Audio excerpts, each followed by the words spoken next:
Like actually, I come from a Labour background. In fact, I was virtually born and brought up in the Labour Party because my late grandfather, Frank Canavan, was one of the founding members of the first branch of the Labour Party in the county of Fife. I'm very proud of that. I'm sure that my granddad was very proud of that too. My granddad wasn't born in Scotland, he was actually born in Ireland, but he and his brothers and sisters and parents came to Scotland in the latter part of the 19th century. I suppose it would be called nowadays economic migrants. They were looking for work, and at that time, just as in Canavan, there was a thriving coalfield in Fife, and which provided job opportunities for people like my grandfather. And Grandad spent virtually the whole of his working life in the labour and trade union movement and the local government, trying to improve things for his fellow workers and also for his fellow citizens. And what was it that these socialist pioneers were fighting for? They were fighting for basic things like the right to work, the right to decent living, the right to a roof over your head, the right to education, particularly for their children, the right to a national health service freely available at the time of need. And what was it that drove them? What was the driving force? It was like a hunger, sometimes real hunger, fire in the belly hunger, but always it was a hunger for social justice. And I maintain that hunger for social justice is something which many people in the Yes Scotland campaign, we are striving for that. The hunger for driving for the social justice is the driving force. And when you look around contemporary society, there certainly still is a need for a campaign for social justice, because there's a distinct lack of it in contemporary society. Last week, the Office of National Statistics revealed that the gap between the rich and poor is widening instead of narrowing. And we've now got a situation where in Scotland alone, 70,000 people are dependent upon food banks. And of course, we have this iniquitous dependent tax, probably one of the most evil taxes that's ever been invented. Now, I used to think, perhaps naively, but I used to think that the solution to all this was the return of a Labour government, which would bring about higher standards of social justice for the people of Scotland and people elsewhere in the United Kingdom. Indeed, I remember, and Archie will remember, the 1979 general election, when the Labour Party put a question to the people, and the question was, what kind of society do you want? Do you want a greedy, grasping, ruthless rat race, where only the strongest survive and the weakest go to the wall? Or do you want a caring, sharing society, where people look after their neighbour, and where most help goes to those who are most in need? Well, at that general election in '79, Scotland, by and large, voted for the caring, sharing society. But we were outnumbered and therefore outvoted by people elsewhere in the United Kingdom who voted for the greedy, grasping, ruthless rat race. And what kind of society did we get? Did I remind you?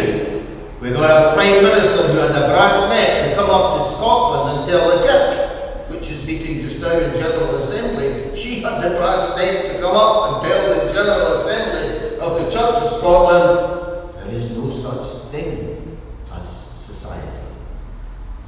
And of course the rest is history, the devastation of many communities in Scotland, the destruction of many of our once proud industries, including the coal industry, which was so strong at that time in counties like Canavan and Fife.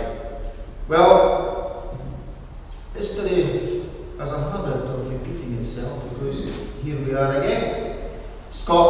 is once more being ruled by a government we did not elect. It's a coalition at Westminster that is ruling the country, and the lead party in that coalition is the Tory party. And need I remind you, there are 59 Westminster constituencies in Scotland, and the Tory party, the lead party in that coalition, has got a grand total of 1 parliamentary seat. And yet, the same Tory-led coalition at Westminster, because of their superior numbers in the House of Commons, they are able to foist upon us policies which we did not vote for, and policies which the majority of the people of Scotland did not want. This Tory-led coalition, they're good at looking after their own, they're rewarding the rich with massive tax handouts, but they're punishing the poor with savage cuts in their welfare benefits, including a cap on the benefits and the bedroom tax, to which I earlier referred. So it's not surprising that people are crying out for change. But what does Westminster offer by way of change? Well, the present Tory-led coalition, they've made it quite clear that they are going to carry on regardless. They are not going to change course. What about the opposition? I sometimes turn on the telly and I look at the green benches in the House of Commons, particularly the opposition benches, which I occupied for the most of the time that I was there. And what do I see? I see this guy called Ed Miliband, who offers very little, if anything, by way of radical change. It took him over a year to give a half-hearted and rather reluctant commitment to abolish the bedroom tax. And even now, he is maintaining the benefits cap which was introduced by the Tory-led coalition. So, to my mind, all that he offers is another brand of austerity. Changing the occupancy of number 10 Downing Street is not going to bring about the radical change, the fundamental change which I want to see and which I believe that the majority of the people of Scotland want to see. So I have no faith in the constitutional status quo. I do not see independence as some kind of panacea whereby suddenly on the 19th of September of this year somebody is going to come and wave a magic wand and all the ills of Scotland will be magically cured. Life's a wee bit more complicated than that. As I say, independence may not be a panacea, but I do believe it offers an opportunity, a massive opportunity, to bring about the progressive, radical change which the majority of the people of Scotland want to see.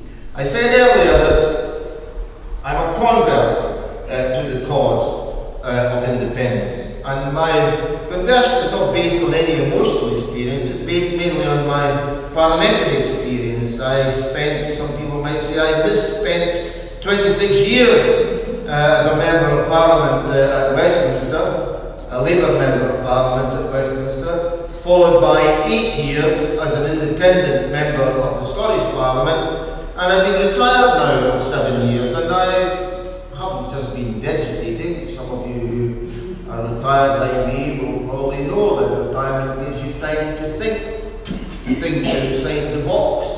In my case, to think outside the political cocoon in which many Westminster politicians reside. And after a great deal of thinking and reflection, I have come to the conclusion that Westminster is completely out of touch with the people of Scotland. What about the Scottish Parliament? Well, it's not perfect. It's made up of human beings, and human beings, well, the very nature of things is sometimes make mistakes. But by and large, I believe in the 50 by and large, I believe that the Scottish Parliament has shown that it responds far more readily and far more positively to the values, the wishes, the needs and the aspirations of the people of Scotland. And let me give you a few examples just to justify that statement. I remember when my granddad was telling me about some of his achievements, and he told me that during his days as a councillor in Fife, way back in the 1920s, he and his colleagues laid the basis of a system to enable working class children to stay on in school and in some cases to go on to college or university. Why? Because they saw that education was the liberation of the working class. And I remember in the 1960s when I went into university, by that time Harold Wilson, the Labour Prime Minister, he'd introduced a national system of student grants, which was probably the most generous support system for students anywhere in the world.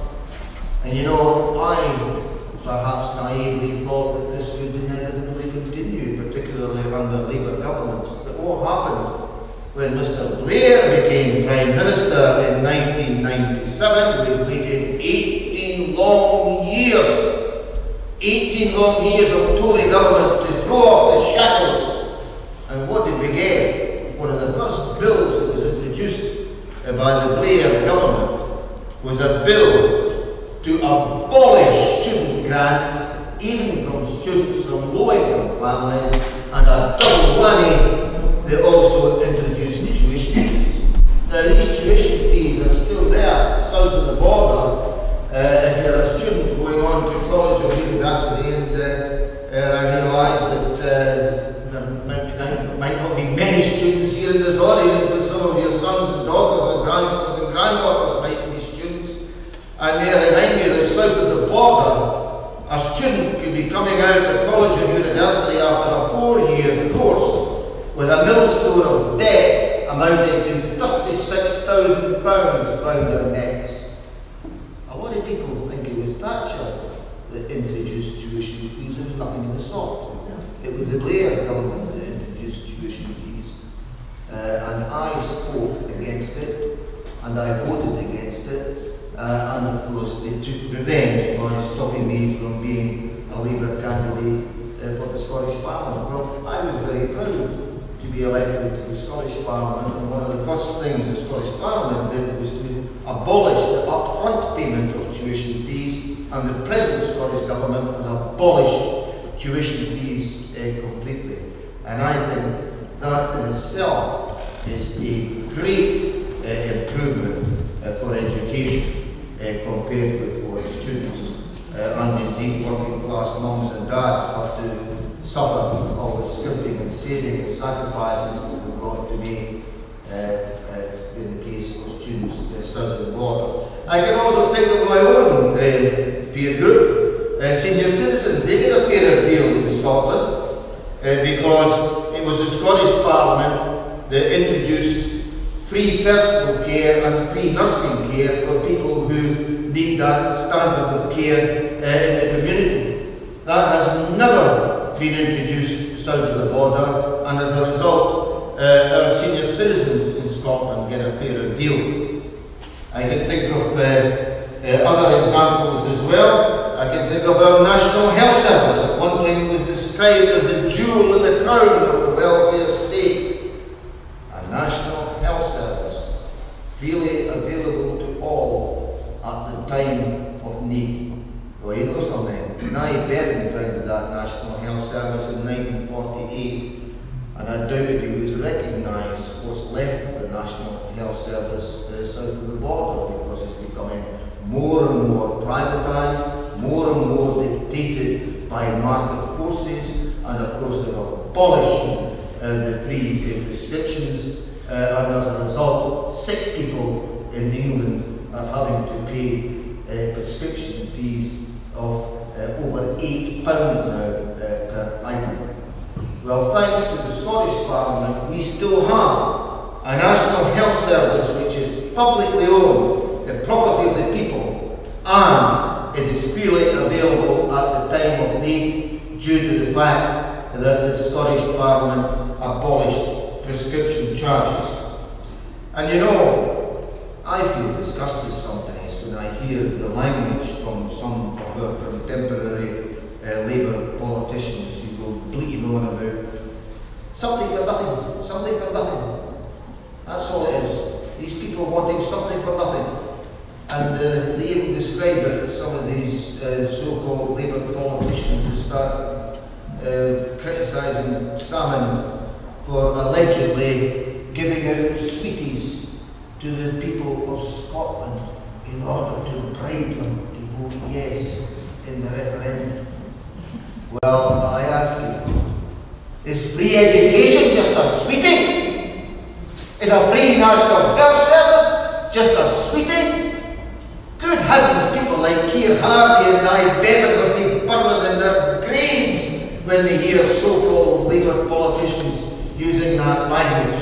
They clearly do not understand the relevance and the urgent need for important services like education and the National Health Service. So, I say that the Scottish Parliament has, in the 15 years of its existence, it has delivered significant improvements for the people of Scotland which they would not otherwise have, and improvements which are much better than what is happening south of the border. But of course, the powers of the Scottish Parliament are very limited. I mean, most of the big political decisions, and certainly most of the big economic decisions, are taken at Westminster. And I say to myself, and I say to you, that if the Scottish Parliament had the full powers of an independent Parliament, then surely it would be able to do so much more to improve things for the people of Scotland. If, for example, the Scottish Parliament had powers over defence and foreign affairs, we'd be able to get rid of nuclear weapons, and we'd be able to ensure that never again are we going to be involved in illegal and immoral warfare. And if the Scottish Parliament had powers to regulate financial institutions, then we'd be able to stop bankers filling their pockets with big fat bonuses while bringing the country to the brink of economic disaster. And if the Scottish Parliament had powers over all taxation and national insurance, it would be able to introduce a fair, progressive system of taxation whereby the rich pay more, the poor pay less, and the very poor shouldn't be paying any tax at all. And of course, we'd be able to introduce a fairer system of benefits, including the abolition of that iniquitous bedroom tax, which would never have seen the light of day if there had been a Scottish Parliament. So I see independence not as an end in itself. I see independence as a means towards building a better Scotland, a more prosperous Scotland, and above all, a fairer Scotland. And why stop there? There's an old Scots saying, we're all jock dancing's bairns. Some people might translate that as saying we're all God's children, but whether you believe in God or not, we are all members of the human race. We are all citizens of the world. And I must confess, I'm not a nationalist at heart. I realise that some of you are quite comfortable with the description of nationalist, and fair enough, you've been campaigning for independence for longer than me, no doubt. But I would prefer the description internationalist, or even the S word, which Mr. Blair said that he should never use, the word socialist. And I firmly believe that we should be setting our sights in an independent Scotland to build not just a better Scotland, but a better world through our full membership of the international community. And I was disgusted when I heard Mr. what's his name again? David Canavan. He visited Scotland the other day there on a day trip. Oh, it was a 2-day trip, sorry. an overnight, one overnight stay. And he said, quote, Scotland at present enjoys more oomph on the world stage as part of the United Kingdom. Well, I don't know what Mr. Canavan's definition of oomph is, but I am appalled when I see some of the so-called international policies emanating from Westminster. I mean, some of it is so xenophobic, anti-European, virtually racist in many respects, anti-immigration, and we've now got a situation where the UKIP tail is wagging the Tory dog to such an extent. You know something? If we don't vote yes in this referendum this year, there could be another referendum in and out of Europe either next year or the year thereafter, and we could find ourselves expelled against our will from the European Union on the strength of Tory and UKIP votes south of the border. Well, I want nothing at all to do with that kind of foreign policy.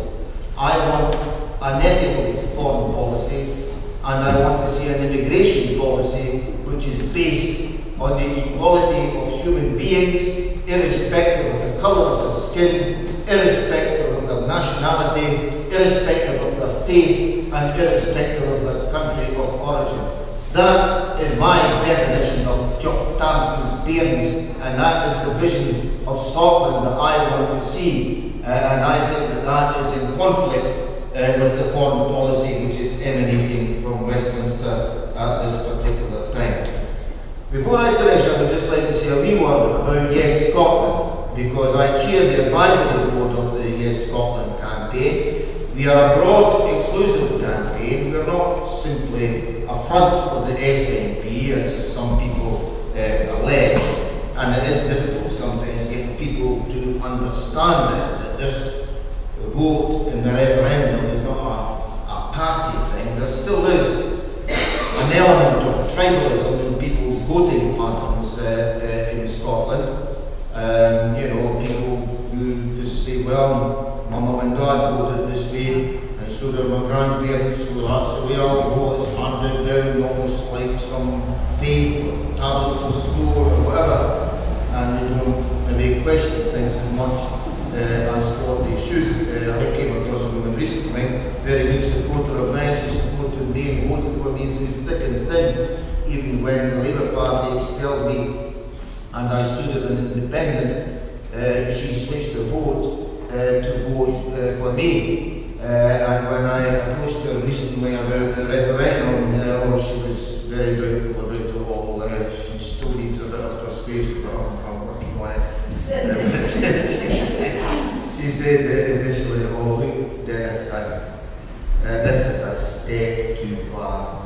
You're surely not asking me to vote for that man Salmon or for the SNP. I fear that would kill me. I would say, look, Janet, for a start, your fear has been beat for 20 years. There'll be fear of that score. But I must say this, I'm not asking you to vote for Alex Salmond. I'm not asking you to vote yes for the SNP. I am asking you to vote yes for a better Scotland which will be able to determine its own destiny. And I think that that is part of the message that we must get across. Can we win?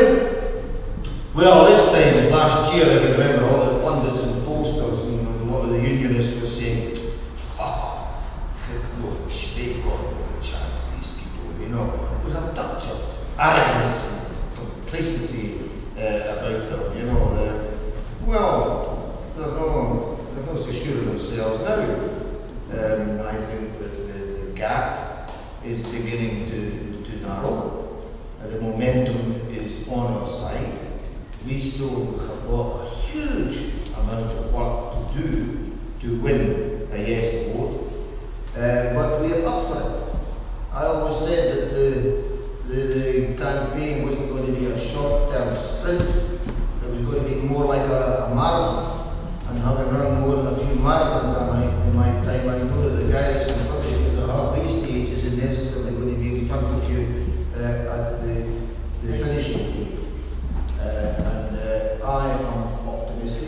certainly not complacent. People have got a huge amount of work to do, but we have got something which the other side do not have, and that is an army of volunteers. And I'm not talking about the kind of army that the Minister for the Armed Forces or the Veterans is perhaps thinking about, although there are parallels and comparisons. I'm talking about an army of volunteers that we have got in every part of Scotland. And once we get these people fully mobilised, fully trained, and mobilised to campaign, then you're going to see the biggest, the best, and the most successful grassroots community-based campaign that Scotland has ever seen. This campaign is not simply going to be won in television studios or radio studios or the column inches of newspapers. This campaign is going to be won by getting the hearts and the minds of the people of Scotland in the communities of Scotland. And I am confident that we can do it by getting a positive message across. And the positive message is quite simple.